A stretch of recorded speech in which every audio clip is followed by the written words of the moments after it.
ఓం సహనావవతు సహనౌ భునక్తు సహ వీర్యం కరవావహై తేజస్వినావధీతమస్తు మా విద్విషావహై.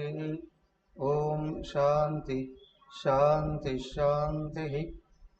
ఓం గురుర్బ్రహ్మా గురుర్విష్ణుః గురుర్దేవో మహేశ్వరః గురురేవ పరం బ్రహ్మ తస్మై శ్రీ గురవే నమః. ఓం ప్రపన్న పారిజాతాయ స్తోత్రవేత్రైకపాణయే జ్ఞానముద్రాయ కృష్ణాయ గీతామృతదుహే నమః.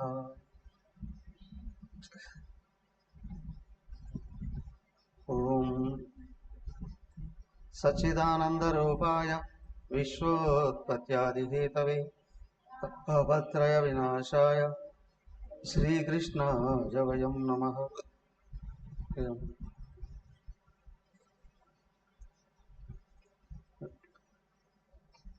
శ్రీమద్భాగవతం దశమస్కందం ఉత్తరార్ధం 63వ అధ్యాయం చూడండి. 63. నిన్న 61, 62 అయిపోయాయి.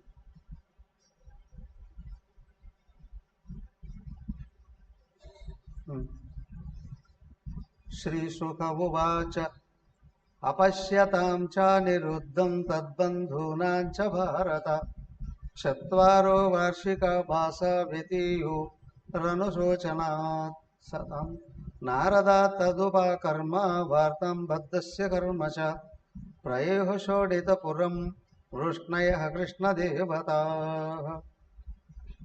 కనిపిస్తలేదా? చదవండి. 3వ శ్లోకం, 63వ అధ్యాయం, పెద్ద పుస్తకాలు 541వ పేజీ. చదవండి.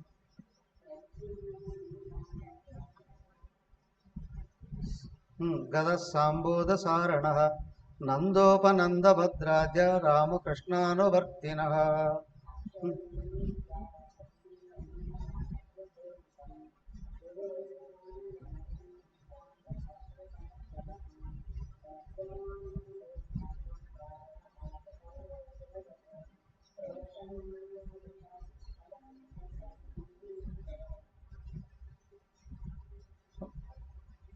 చదవండి. ఇంకా ఉన్నాం.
బాణస్య వ్రతనాం శౌరేర్జగనాసిగదేశుభిః స్కందః వ్రజ్యుమ్న బాణౌఘైరధ్యమాన సమంతతః అసృగ్విమంచన్ గాత్రేభ్యః శిఖినాపాక్రమద గణాత్.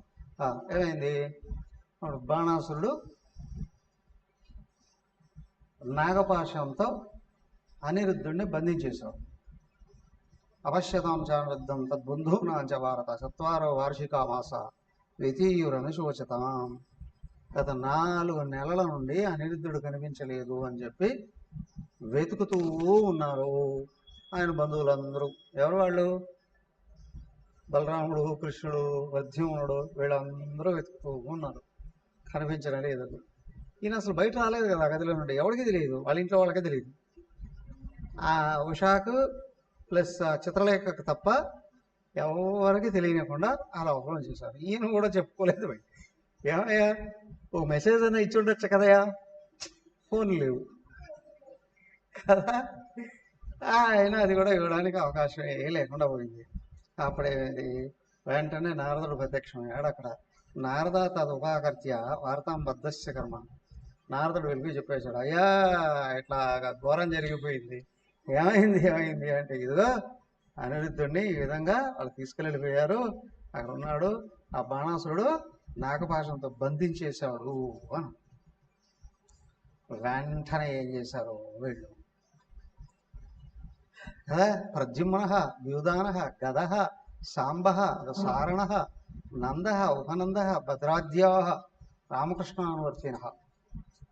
రామకృష్ణ, బలరాముడు, కృష్ణుడు వాళ్ళు మొదలు అక్కడి నుంచి స్టార్ట్ అయ్యారు. ఈ లోపల వీళ్ళందరూ కూడా వచ్చేసారు.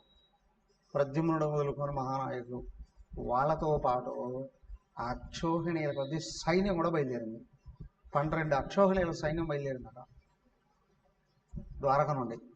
ఎవరి మీద? వాళ్ళ మీద యుద్ధానికి వేరుగా వెళ్ళిపోయారు. అది ఆ ఊరి పేరేంటి? శోణితపురం. శోణితపురం అప్పుడు అదే ఇప్పుడు మాయావతి. ఆ ఏరియా పేరు మాయావతి, శోణితపురం అని చెప్పి అక్కడికి వెళ్ళిపోయారు. బాణాసురుడు మీదికి వీళ్ళందరూ సైన్యంతో సహా వెళ్ళి యుద్ధానికి ప్రకటించేశారు. యుద్ధంలోకి నిమగ్నం అయిపోయారు. వాడిని కొట్టేస్తున్నారు కదా. ఆ బాణాసురుడు ఊరికే ఉన్నాడా? వాడు వెంటనే శంకర భగవానుడిని ప్రార్థించాడు. శంకరుడు కార్తికేయుడితో సహా యుద్ధానికి వచ్చేసాడు. అటుపక్క వాళ్ళకి వీళ్ళకి యుద్ధం జరుగుతూ ఉంది కదా. ఒక్కొక్కరు ఏమయ్యా ఎవరెవరితో యుద్ధం చేస్తున్నారు? భయంకరంగా జరుగుతుంది. ఆయనేమో నందివాహనారూఢ ఇచ్చాడట. ఈ బలరామకృష్ణులతో యుద్ధానికి మొదలుపెట్టాడట శివుడు. భయంకరంగా యుద్ధం జరుగుతుంది. ఆ కుమారస్వామి ఏమో ప్రద్యుమ్నుడితో యుద్ధం చేస్తున్నాడట. ప్రద్యుమ్నుడు కుంభాండ కూపకర్ణులతో, బలరాముడు తర్వాత బాణుడి కుమారుడితో సాంబుడు, బాణాసురునితో సాత్యకి, వీళ్ళందరూ యుద్ధాన్ని చేస్తూ ఉన్నారు. ఆ భయంకరమైన యుద్ధాన్ని చూస్తే అంటే శివకేశవులకి యుద్ధం మొదలైంది అక్కడ. అటు శివుడు, ఇటు కృష్ణుడు కదా. మొత్తం బ్రహ్మాండం అంతా కూడా అత్యంత ఆశ్చర్యంతో యుద్ధాన్ని తిలకిస్తూ చూస్తూ ఉన్నారు భయంతో. ఏమవుతుంది. అటు పక్క నుండి ఆ శంకరుడు బాణాలు వేస్తున్నాడు. అవునా, ఏమయ్యా, ఆయన బ్రహ్మాస్త్రం వేస్తే ఈయన కూడా బ్రహ్మాస్త్రం వేశాడు. ఆయన వాయువ్యాస్త్రం వేస్తే ఈయన పార్వత్యాస్త్రం వేశాడు.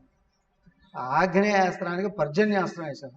పాశుపతాస్త్రం వేస్తే నారాయణాస్త్రం అయిన వేశాడు ఎవరు? కృష్ణుడు.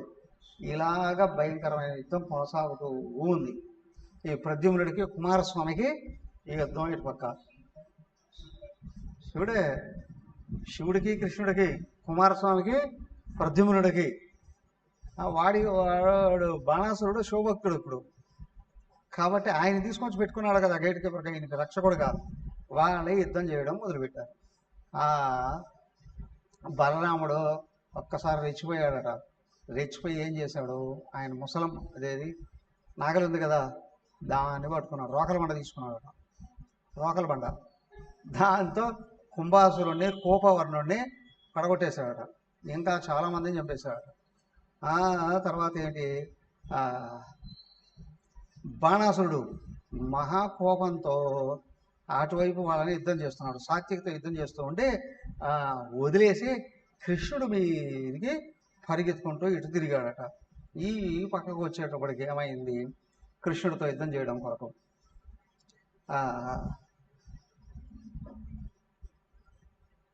ఓ విధంగా కృష్ణుడు ఎంత భయంకరంగా యుద్ధం చేస్తున్నాడు అని అంటే శివుడు కూడా మూర్చపడిపోయాడట. అది చూసి ప్రద్యుమ్నుడు కుమారస్వామి మీద పడితే ప్రద్యుమ్నుడు కూడా పారిపోయాడట. కుమారస్వామి వదిలేసి వెళ్ళిపోయాడట. ఇప్పుడు సైన్యం అంతా కాకావకలాగిపోయింది. ఇది సాత్విక మీద యుద్ధం చేస్తూ ఉన్నటువంటి బాణాసురుడు వదిలేసి పరిగెత్తుకుంటూ ఇటు కృష్ణుడి మీదకి యుద్ధానికి పరిగెత్తు ఉన్నాడు. కృష్ణుడి మీదకి తిరుగుతున్నాడు. కృష్ణుడు సామాన్యంగా ఉంటాడా?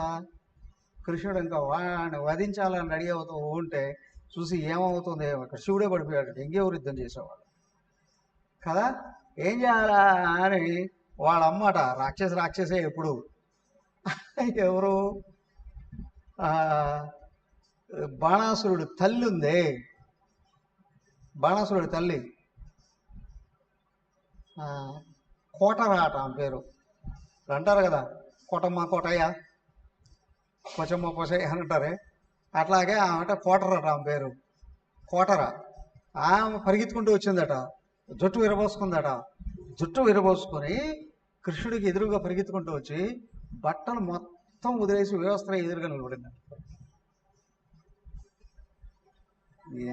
రాజులు భార్యలు జనరల్గా ఏం చేస్తారు, లోపల ఎక్కడో ఉంటారు, దగ్గరారు కదా, ఎంత ఆదర్శవంతంగా ఉంటారు. కానీ ఇక్కడ వీళ్ళ కొడుకును రక్షించుకోవడానికట వ్యవస్థ ఈ కృష్ణుడికి ఎదురుగా నిలబడిందట. చీ చీ చీ చీ చీ చీ అని ఆయన తలకాయ తిప్పుకునేసాడట. తలకాయ తిప్పుకునేటప్పటికి ఆ బాణాసురుడు ప్రార్థించాడు మళ్ళీ శివుడిని. శివుడు ప్రార్థిస్తే ఆ శివశక్తి పరిగెత్తుకుంటూ వచ్చిందట. శివజ్వరము, శివశక్తి పరిగెత్తుకుంటూ వచ్చి ఈ కృష్ణుడి మీదకి వచ్చింది. కృష్ణుడు ఏం చేశాడు, శివశక్తి వస్తే ఈయన ఏం చేశాడు, విష్ణుశక్తి, విష్ణు మాయాశక్తిని, ఆ మాయాశక్తిని ఆ మీదకి పంపించాడు. ఏది శివశక్తి మీదకి పంపించాడు. ఇప్పుడు అటువైపు శివశక్తి అంటే శివజ్వరం, ఇటువైపు విష్ణుజ్వరం, విష్ణుమాయ, వాళ్ళిద్దరు యుద్ధం జరుగుతూ ఉంది. ఏమైందయ్యా, అత్యంత భయంకరంగా వాళ్ళిద్దరి మధ్య యుద్ధం జరుగుతూ ఉంది. క్షణానికి ఎంతమంది పోతున్నారో ఏమవుతున్నారో తెలియట్లేదు. కానీ విష్ణుమాయా శక్తి ఏదైతే ఉందో శివశక్తిని ఓడించేసింది.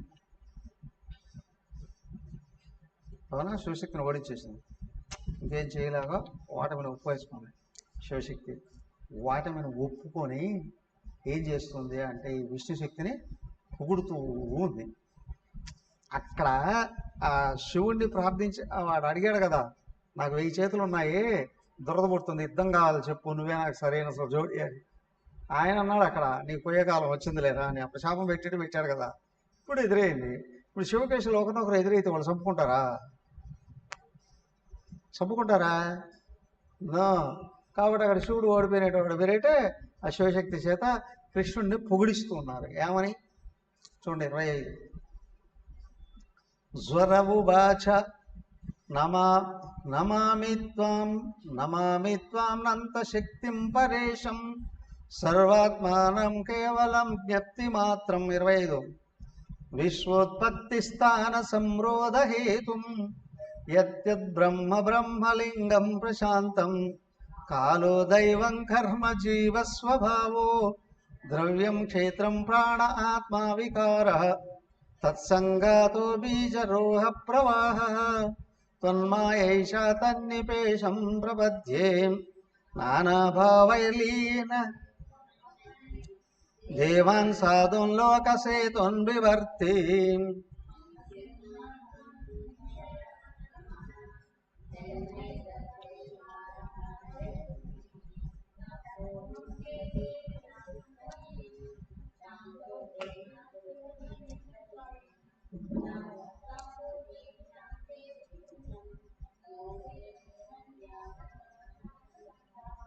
ఓకే, ఏమైంది, ఆ శివశక్తి వచ్చి కృష్ణుణ్ణి పొగుడుతూ ఉంది. ఏమని? ఏమయ్యా, బ్రహ్మ మొదలైనటువంటి దేవతలకందరికీ కూడా నువ్వు అంతర్యామివై ఉన్నావు, అవునా? చిత్స్వరూపుడివి, పైగా సృష్టి స్థితి లయకారకులకే మూలమైనటువంటి వాడివి. వేదాలన్నీ నీ గురించి పొగుడుతూ ఉన్నాయి. సర్వ వేదాలు నీ వలననే సృష్టి స్థితిలో అది వ్యక్తమవుతూ ఉన్నాయి. ఇదిగో కనిపించే బ్రహ్మాండం అంతా కూడా నీలో ఉన్న మాయాశక్తి, విష్ణుమాయ వైష్ణవి మాయ కదిలి గుణాలు కదిలి పంచతన్మాత్రలు సూక్ష్మ శరీరంగా, తర్వాత పంచ తన్మాత్రలే తమో గుణంలో ఉండి పంచీకరణం చెంది పంచభూతాలుగా ఏర్పడి ఇదిగో బ్రహ్మాండం అంతా తయారైంది. ఈ బ్రహ్మాండంలో అందరిలో నువ్వే ప్రవేశించావయ్యా, స్థితికర్తవు నువ్వే కదా. అందరిలో చేరి అందరి ద్వారాగాను ప్రపంచమంతా వ్యవహరిస్తూ ఉన్నటువంటి వాడు అంతా కూడా నువ్వే కదయ్యా. నువ్వు సాక్షాత్ నారాయణమూర్తివే. ఇక్కడ లోకాలను ఉద్ధరించడం కొరకు ఇక్కడ వాసుదేవుడుగా పుట్టావు. కాబట్టి మమ్మల్ని మన్నించవయ్యా, కోపాన్ని తగ్గించుకోవయ్యా అని ఈ శివశక్తి ప్రార్థించింది. అప్పుడు ఆ విష్ణుశక్తి ఏం చేస్తుంది చూడండి. కృష్ణుడే శ్రీ భగవానువాచ త్రిశిరస్తే ప్రసన్నోస్మి వ్యేతుతే మజ్వరాద్భయం యౌనవ స్మరతి సంవాదం తస్య తన్నభవం ఇత్యుక్తోచ్యుతమానమ్య గతో మాహేశ్వరోజ్వరః.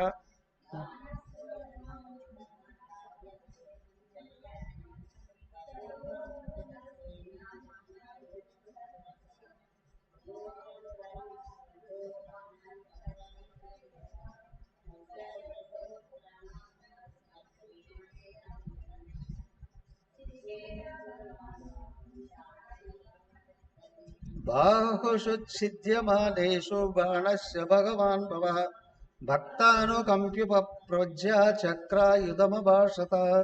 శ్రీరుద్ర ఉవాచ త్వం హి బ్రహ్మ పరం జ్యోతిర్గూఢం బ్రహ్మణి వాङ्మయే యం పశ్యత్యమలాత్మాన ఆకాశమివ కేవలం నాభిర్నభోగ్నిరుక ముఖమం భవేత్ జ్యోతిర్షమాశా శృతిరంగ్రిరుర్వి చంద్రో మనో యస్య దృగర్మకమాత్మా అహం సముద్రో జఠరంబుజేంద్ర రోమాణి యస్యోదయో భువాః కేశావిరించో దిషణా విసర్గః ప్రాజాపతిర్హృదయం యస్య ధర్మః స వై భవాన్ పురుషో లోకకల్పః తవావతారోయ మకుంఠధామన్ ధర్మస్య గుప్త్యై జగతో భవాయ వయం చ సర్వే భవతానుభావిత విభావయోయామ భవాని సప్తాం.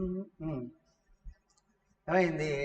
ఆ విధంగా ఎప్పుడైతే శివశక్తి ప్రార్థించిందో ఈయన విష్ణుశక్తి రూపంలో ఉన్నాడు సాక్షాత్తు నారాయణమూర్తి శ్రీకృష్ణుడు ఆయన అంటున్నాడు, ఓ శ్రీశిరా శివుడేగా, నీ ఎందు నేను ప్రసన్నుడనయ్యాను కదా, నీ మీద నాకు ఏ కోపము లేదు, నువ్వు భయపడాల్సిన అవసరం లేదు అని చెప్పేటప్పటికి నమస్కారం చేసి శివశక్తి వెళ్ళిపోయింది కదా. ఇప్పుడు ఈయన ఏం చేయాలి? వడుస్తున్నాడు కదా, పరిగెత్తుకుంటూ వస్తున్నాడు బాణాసురుడు. శివుడికి నారాయణుడికి పెట్టేశాడు వాడు. ఎంత తెలివైన వాడో చూడు కదా. ఈయనకు ఒళ్ళు మండిపోయింది, పెద్దాడ చక్రం వేసేశాడు. బాణాసురుడు తలకాయ మొక్కలైపోయింది. వాడి బాహువులు, వాడి తలకాయ కాదు, 1000 చేతులు ఉన్నాయి. 1000 చేతుల్లో 996 చేతులు తెక్కింద పడింది. 996, 4 మిగిలాయి. బాణుడి ఆ 4 తగ్గట్లేదు. ఇదంతా నర్మదా 996 చేతులు తెక్కింద పడిందిరా అంటే ఎట్లా ఉంటుంది పరిస్థితి? పరిగెత్తుకుంటూ వచ్చాడు శివుడు, రక్షకుడు కదా అక్కడ. ఆ శివుడు మళ్ళీ ఈ విధంగా అన్నాడు, ఏమని? అయ్యా, నువ్వు పరబ్రహ్మ స్వరూపానివి, పరమాత్మవు కదా, నువ్వు వేదాంతం చేత తెలియబడేటువంటి వాడివి, అందరిలో ఉన్నటువంటి వాడివి, అందరినీ కదిలించేటువంటి వాడివి. పంచభూతాల ఆయన పొగిడాడు కదా. ఎవరైనా కోపం తగ్గాలంటే ఏం చేయాలి? పొగడాలి కదా. ఆయన పొగిడాడు. ఆయన మొత్తం ఈయన పొగుడుతూ పొగుడుతూ పొగుడుతూ ఏం చేశాడు? నీ కృప వలననే ఈ భూమి అంతా నడుస్తుంది. మొత్తం శివుడు మళ్ళీ వేదాంతం అంతా ఎవరికి? ఆయనతోనే చెప్తున్నాడు. మొత్తం వేదాంతాన్ని అంతటినే తెలుసుకున్నాడు. తలుసుకొని చివరకు వచ్చేటప్పటికి ఏమైందయ్యా? 45 చూడండి. అయం 46 నుంచి చదవండి. యదా శ్రీ భగవానువాచ యదాత్త భగవంతన్నః కరవామ ప్రియం తవః భవతో యద్వ్యవసితం తన్మే సాద్వనుమోదితం అవధ్యోయం మమాప్యేష వైరోచన సుతోసురః.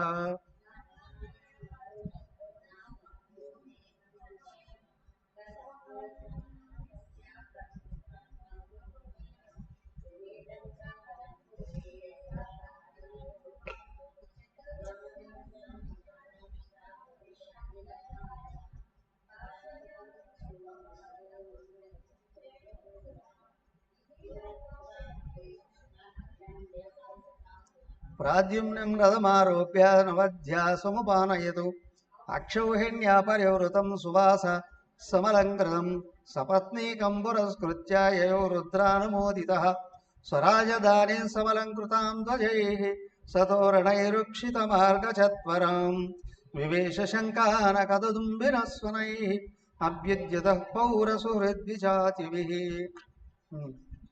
ఏవం కృష్ణ విజయం శంకరేణ చ సంయుగం సంస్మరేత్ ప్రాతరుద్ధాయ రథస్య స్యాత్పరాజయ.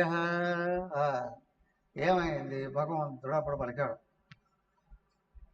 శ్రీ భగవాన్ వాచ, ఓ శివ భగవాన్, నీవు పలికింది నాకు చాలా ఇష్టమైందయ్యా.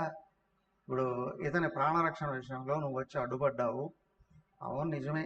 నేను కూడా వాడిని చంపదలుచుకోలేదు. 967 చేతులు తగ్గొడేసా. ఆ 4 చేతులు ఇంకో వాడికి ఉంటాయి. ఇన్ని చేతుల వల్లనే వాడికి ఇంత అహంకారం వచ్చింది. అందుకే తొలగించేశా. ఆల్రెడీ నేను ఇంతకుముందే ఎప్పుడో ప్రహ్లాదుడు వాళ్ళ తాతగారికి మాట ఇచ్చేస్తున్నా, నీ వంశంలో వాళ్ళని ఎవరు ఇంక చంపనయ్యా అని. ప్రహ్లాదుడి తండ్రిని పినతండ్రిని పైన వాళ్ళందరూ చంపాడు కదా. ఇక మీదట నీ వంశంలో ఎవరిని చంపనని చెప్పా. అందుకే వాడిని మిగిలిచ్చా కదా. నీ మాట విని నేను వదిలేస్తున్నానయ్యా, వాడు ఇంకా హాయిగా బతకచ్చు అని ఎప్పుడైతే అన్నాడో ఆ బాణాసురుడు కూడా వచ్చి కృష్ణుడు కాళ్ళ మీద పడ్డాడు. కాళ్ళ మీద పడి ఆయన క్షమాపణ అడిగి, ఇప్పుడు ఈ ఉంది కదా, ఎవరు ఆ కూతురు ఉంది కదా, ఎవరు కూతురు? బాణాసురుడు కూతురు. ఎవరు కూతురు? బాణాసురుడు కూతురు ఉషా. అని తీసుకొని వచ్చి అనిరుద్ధుడికి అక్కడ చట్టబద్ధంగా పెళ్లి చేశాడు. ధర్మబద్ధంగా వివాహం కూడా చేశాడు. ఎక్కడ వివాహం జరిగింది తెలుసా? వివాహం ఎక్కడ జరిగిందో తెలుసా?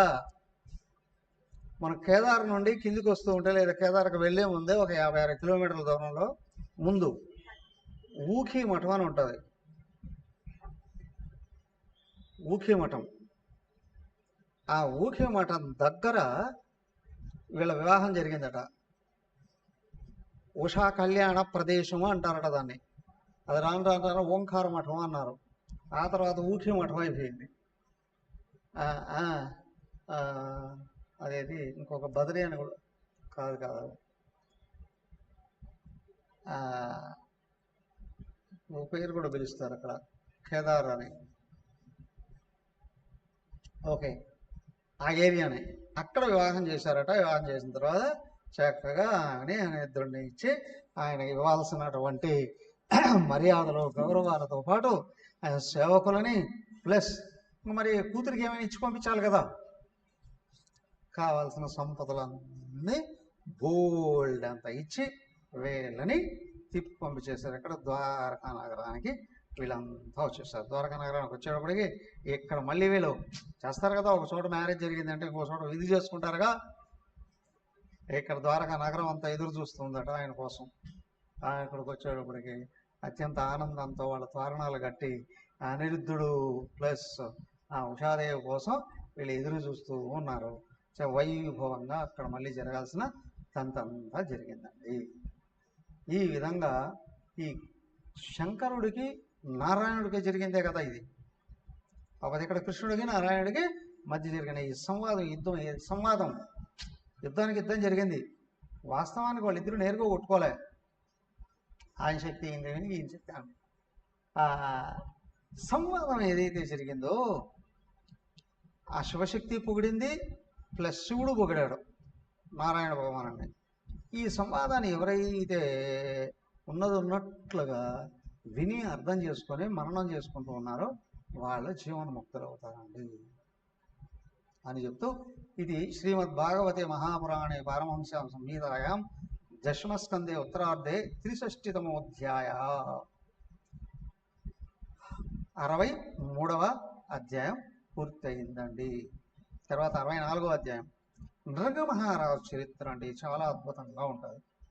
వ్యక్తి తప్పు చేస్తే ఏమవుతుంది, అలాగే మహాత్ముల విషయంలో అవున దోషాలు జరిగితే ఆ వ్యక్తులకి జీవితం మీద ఏ విధంగా దెబ్బ కలుగుతుంది అనేటువంటి విషయాన్ని చూపిస్తూ సత్యవంతులు, మహాపురుషులు, బ్రాహ్మణులు వాళ్ళ యొక్క మహాత్ములు వాళ్ళ యొక్క సంపదలు కానీ ఆశిస్తే, అపహరిస్తే, తెలిసి చేసినా తెలియకపోయినా చేసినా చాలా చాలా చాలా కష్టాలు ఎదురవుతాయండి అని కృష్ణుడు చూపిస్తూనే అప్పుడు జరిగినటువంటి ఒక చారిత్రం చూపిస్తూ ఉన్నారు. ఏమడగాది దాన్ని నృగమహారాజు చరిత్ర అన్నారు. ఇదే చరిత్ర రామాయణంలో కూడా వస్తుంది. నృగమహారాజు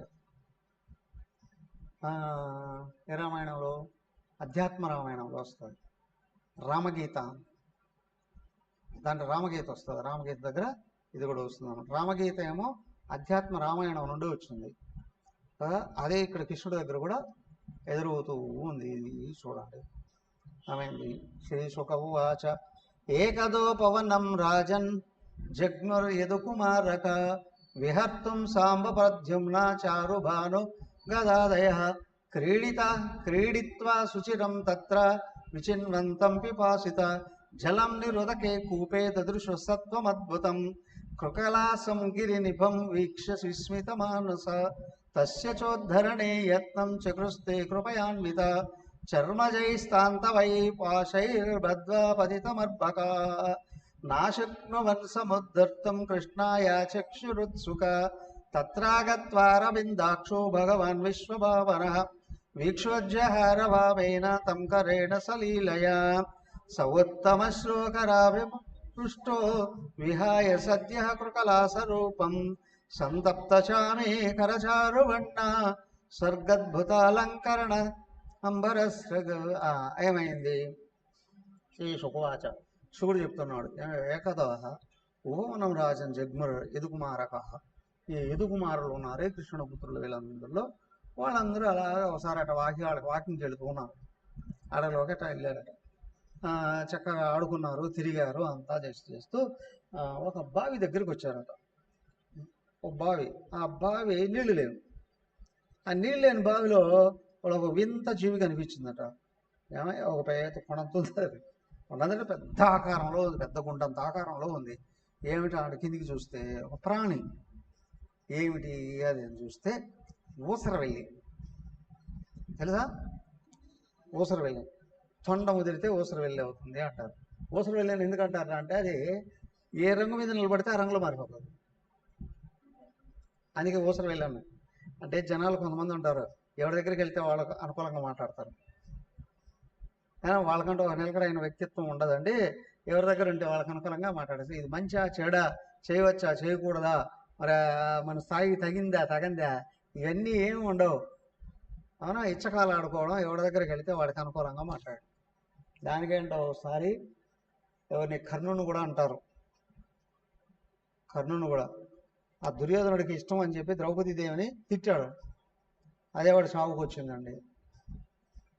అప్పుడే ప్రమాణం చేసేస్తాడు అర్జునుడు, ద్రౌపది దేవిని తిట్టాడని చెప్పి భూమి మీద నువ్వు నేను ఎవడో ఒకడు ఉండాలి అని అంటాడు. ఆ తర్వాత రాయబారం వచ్చినప్పుడు కృష్ణుడు కర్ణుని బయటికి తీసుకొని వచ్చి మాట్లాడితే, ఏం కర్ణ ప్రగల్భాలు పలికావు కదా, ఆయన 2-3 రకాలుగా అంటాడు. ద్రౌపదీదేవి మరి 5 మంది భర్తలు కదా, వాళ్ళ 5 మంది కంటే పెద్దవాడు కదా నువ్వు కానీ అటు వస్తే ద్రౌపది దేవి నేను 6వ భర్తగా పొందుతుందని ఈయనే అంటాడు. అని అంటే అప్పుడు కాళ్ళు పట్టుకుంటాడు కృష్ణుడిని. కృష్ణ, నువ్వేంటో నాకు తెలుసు, ద్రౌపది ఏంటో నాకు తెలుసు, వాస్తవానికి ఆ కాలు గోటికి కూడా నేను సమానంగాను. మరి అంతగా తిట్టావు కదా ఆమెని, వేశ్య అన్నట్టు తిట్టాడు అక్కడ. 5 మందితో ఉంటుంది అని, పాంచాలి పంచభద్రక అనే ఆ పదాలు వాడింది ఆయన కర్ణుడు. మరి అంత మాట మాట్లాడాడు కదా అంటే అది కర్ణుడికి అది దుర్యోధనుడికి ఇష్టం అని చెప్పి మాట్లాడాను ఉంటారు. మరి ఈ లోపల అర్జునుడు శపథం చేసేసాడు కదా, నువ్వు నేను ఎవరో ఒకరు ఉండాలి అని చెప్పి. మరి రాబోయే యుద్ధంలో అవునా అర్జునుడిని చంపి రాజ్యాన్ని దుర్యోధనుడికి ఇస్తానని అన్నావు కదా, మరి అర్జునుడి రథంలో సారథిగా నేనుంటే నువ్వు అర్జునుడిని చంపగలవా? అర్జునుడు చనిపోయే అవకాశం నేను ఇస్తానా? కానీ నువ్వు బతకగలవా? అయ్యా నేను చస్తానని నాకు తెలుసు, అలాంటప్పుడు ఎందుకు ప్రగల్భాలు పలికావు? మనం దుర్యోధనుడి దగ్గరికి వెళ్ళి ఎందుకు ప్రగల్భాలు పలికావు అని. లోపల సరైన వ్యక్తిత్వం లేకపోతే ఏం చేస్తారు అంటే ఎవరి దగ్గరికి వెళితే వాడికి ఇచ్చకాలాడి వాళ్ళు అనుకూలంగా మలుచుకుంటాము.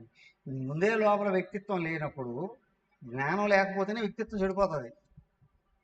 అలా జ్ఞానం ఉన్న చోట వ్యక్తిత్వం నిలబడుతుంది కదా. ఇది లేకుండా వ్యక్తిత్వం పోయింది అనడానికి ఏంటి అంటే ఎదుటి వాళ్ళతో మింగిల్ అయిపోవడం, వచ్చిపోవడం కదా, వాళ్ళకి అనుకూలంగా మాట్లాడడం, వాళ్ళు ఏదంటే వాళ్ళే రైట్ అనడం కదా. అలా ఎవరి దగ్గరికి వెళితే వాళ్ళకు అనుకూలంగా మారిపోవడం అనేది ఏదైతే ఉందో సొంత వ్యక్తిత్వం లేదండి, పోయిందండి. అందుకే ఇదెందుకు పోయింది అంటే అసలు లక్ష్యమే లేదండి. కాబట్టి ఏం జరుగుతుంది అంటే వెంటనే అంటే ఇతరుల దగ్గరకు వచ్చి ప్రగల్భాలు పలుకుతారు కొంతమంది దగ్గర. ఇంకొంతమంది దగ్గరికి వెళ్ళి అధికారుల దగ్గరికి వెళ్ళి ఊడిగాలు చేయడమో, వాళ్ళకి ఇష్టం వచ్చినట్టు ఇచ్చకాలు మాట్లాడడమో ఇదంతా జరుగుతుందండి అని కర్ణుని కూడా తిడతాడు అక్కడ కృష్ణుడు. అదే ఏమైందయ్యా, ఒక వ్యక్తికి ఇలాంటి స్వభావం ఎక్కడైతే ఉందో దాన్నే ఊసర వెళ్ళే వ్యక్తిత్వం అని ఉంటుంది. ఎక్కడ పడితే ఎక్కడికి వెళ్తే అట్ట మారిపోతారండి, వీటికి స్టాండర్డ్ లేదండి. పైగా ఊసర వెళ్ళి విష జంతువు, తొండకేమీ విషం ఉండదు. ఊసర వెళ్ళి కానీ కరిసిందిరా అంటే నిమిషంన్నరలో చచ్చిపోతారట. ఊసర వెళ్ళి రంగులు మారిపోతారు, కరిచినప్పుడు ఏ రంగు ఉంటుందో ఆ రంగులోకి మారిపోతాడు, మహాభయంకరమైన. అంటే అలాగ వ్యవహరిస్తున్నాం. వ్యక్తిత్వం లోపల కూడా బడభాగ్నుల రూపంలో కక్షలు కూడా ఉంటాయండి, కదా. ఊసర వెళ్ళి పోలుస్తారు. అయ్యా ఈ ఊసర వెళ్ళిదంట కనిపిస్తుందట పెద్ద ఆకారంలో. అయ్యో జీవి పడిపోయిందా, దీన్ని రక్షిద్దాము అని చెప్పి ఆ కృష్ణుడి యొక్క పుత్రులు ఉన్నారే వాళ్ళందరూ ప్రయత్నం చేశారట. ఎవరు? సాంబుడు, ప్రద్యుమ్నుడు, చారుబాణుడు, గదుడు మొదలైనటువంటి కొడుకులందరూ వెళ్ళిపోయి వాళ్ళు ఏం చేస్తారు, పెద్ద పెద్ద తాళ్ళు ఏదో తీసుకొని వచ్చి దాన్ని కట్టి పైకి లాగడానికి ప్రయత్నం చేశారు. అస్సలు అది కథలను కూడా లేదు, వీళ్ళు ఎంతమంది ప్రయత్నం చేశారు. ఇంకా వాళ్ళ వల్ల కాక పరిగెత్తుకుంటూ వెళ్ళిపోయి కృష్ణుడికి చెప్పారు. ఏమయ్యా వాళ్ళని కరవలేదా? అది కరవలా, వాస్తవమైన ఊసరవెల్లి కాదు అది, శాపవశాత్తు ఊసరవెల్లిగా పడినటువంటి నృగ మహారాజు, ఇక్ష్వాకు మహారాజు కుమారుడే. ఇక్ష్వాకు మహారాజు కుమారుడు. ఎప్పుడో త్రేతాయుగంలో జరిగింది అది, త్రేతాయుగంలో. ఆయన అప్పటి నుంచి పడిపోయినాడు. ఇక్కడ ఏమైందంటే చాలా చాలా చాలా గొప్ప మహానుభావుడు, కానీ బ్రాహ్మణుల యొక్క శాపానికి లోనైపోయాడు. ఇక్కడ వాళ్ళు తెలియక కావాలని శాపం పెట్టేశారు. ఏమైంది, ఆ కృష్ణుడి దగ్గరకు తీసుకొని చెప్పారు. కృష్ణుడు వచ్చాడు. కృష్ణుడు వచ్చి ఏం చేశాడు, ఆ ఎడం చేత్తో అట్లాగా పట్టుకొని ఎత్తి పైన వేశాడు. ఎడం చేత్తో అట్లా తగిలి అని ఎత్తి బయట వేసేసాడు. పైన వేసేసాడు. ఊరికే వచ్చి పైన పడిపోతున్నాయి. ఎప్పుడైతే ఈ చెయ్యి తగిలిందో ఆ లోపల ఉండే దివ్యమైన దేవతా స్వరూపంతో బయటకు వచ్చాడు. కృష్ణుడికి నమస్కారం చేశాడు. అవునా, దివ్యమైన వస్త్రాలు, ఆభరణాలు, అలంకరణలు, ఆ రూపం బంగారు వర్ణంలో మెరిసిపోతూ ఉన్నాడట. అందరూ ఆశ్చర్యంగా చూస్తారు. ఈయన ఎవరు, ఇక్కడ ఎందుకున్నాడు, ఏమిటి అనేటువంటిది కృష్ణుడు బాగా తెలుసు. కానీ ఆయన నోటితోని ఇదంతా చెప్పించదలుచుకున్నాడు. ఏం చేశాడు కృష్ణుడు? అయ్యా, ఎవరయ్యా నువ్వు? ఇంత దివ్య తేజస్తో వెలిగిపోతున్నటువంటి మహానుభావుడిలాగా ఉన్నావే కదా. ఆయన అట్లా వేస్తూనే ఆయన కాలు తగిలిందంట. ఆయనకి వారికి ఎడం పాదమే అతనికి తగిలిందట. తగిలేటప్పటికి శాపం వెళ్ళిపోయింది. మామూలు రూపంలోకి వచ్చేసాడు. ఈయన అడిగాడు, ఎవరు నువ్వు అంటే ఆయన చెప్తున్నాడు, ఒక మహారాజు. అయ్యా, నేను నృగుడు అనే పేరు నాది. నేను ఇక్ష్వాకు మహారాజు కుమారుడిని. ఆ టైంలో నేను మహారాజుగా ఉన్నాను భూమికి అంతటికి.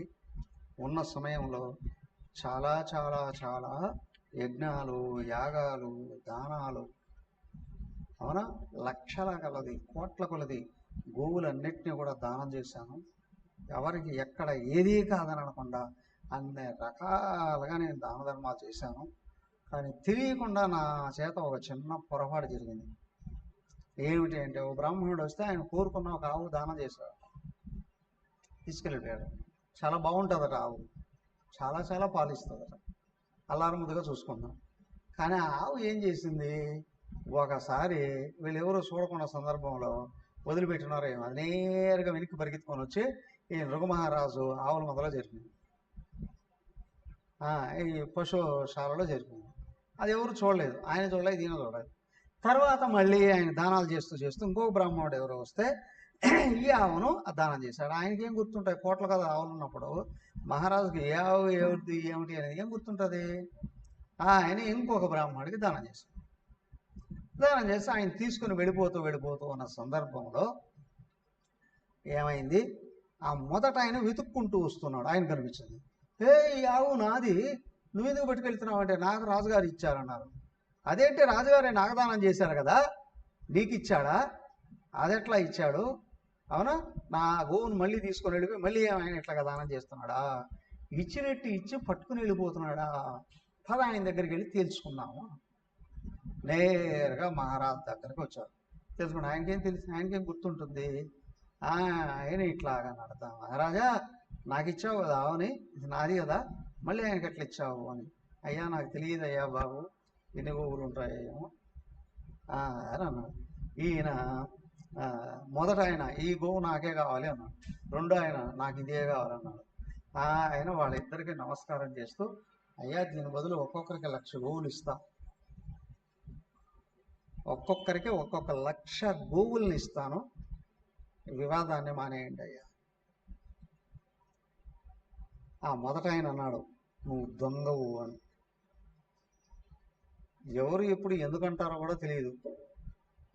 ఆ ఫలాన్ని అనుభవిస్తావు పో అనేసి ఇద్దరు ఆవును వదిలేసి వెళ్ళిపోయారు తీసుకోకుండా. ఏం చేయాలి, ఈయన పాపం చాలా బాధపడ్డాడు. వాళ్ళైతే వెళ్ళిపోయిన తర్వాత ఏమైంది, ఈయన ఆ తర్వాత అది కూడా మర్చిపోయారు. చనిపోయిన తర్వాత ఈ యమధర్మరాజు వచ్చి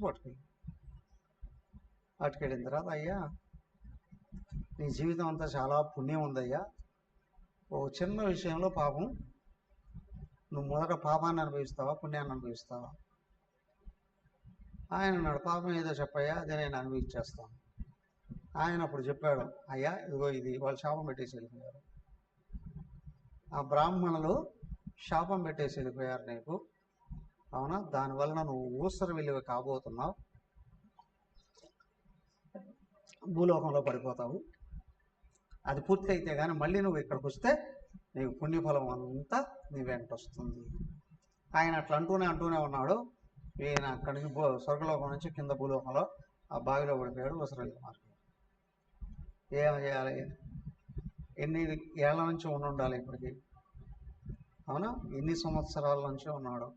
త్రేతాయుగంలో ఉన్న ఆయన, త్రేతాయుగము కృతయుగము, అక్కడి నుంచి ద్వాపర యుగం అంత దాకా అక్కడే ఉన్నాడు, ఎవడు కనిపించలేదు.